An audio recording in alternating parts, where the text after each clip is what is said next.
I also got the transmission out, and it's done now, but tore it completely apart. Didn't really see anything wrong with the transmission. We come to the conclusion that the stator broke in the converter. I did change a few things in the transmission since the converter was going in and out. It didn't do the pump any good, so you put a different pump in it. And upgraded the clutch hub to 4L80E style, so it's stronger. Other than that, just put some new seals in it, and all the clutches are good, and it should be good to go. One thing I did forget to mention, on the pump that we installed, we put a converter feed restriction in it. That way it's not forcing so much oil to the converter, and that can make your converter push out and put pressure on the thrust in your crank, which we come to the conclusion that's about the only thing that could cause that. But after we get this back in, we need to check the line pressure and see what the line pressure is. And we might have to adjust that size of the hole in the pump, but I'll show you on the old pump where that goes.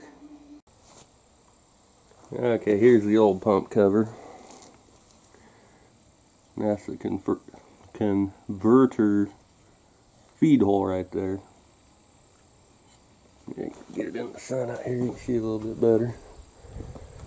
Yeah, there you can see it real good. I'll zoom in on it. That big hole right there. What we did on the other one was tapped it and put a plug in it and drilled the hole to 0.125 to start with. Now this converter's been sitting out here in the rain. I don't know what that weird noise was. That's like a weird noise. Anyways,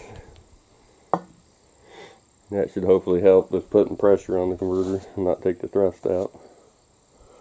Like I say, we need to check the line pressure after all that's done. See if it's too low or too high. And then adjust the size of that hole. But I think I already showed you the old rest of the pump. Maybe I didn't. And she was getting some wear to her. We're just out with the junk. Hopefully what we did will fix the problem.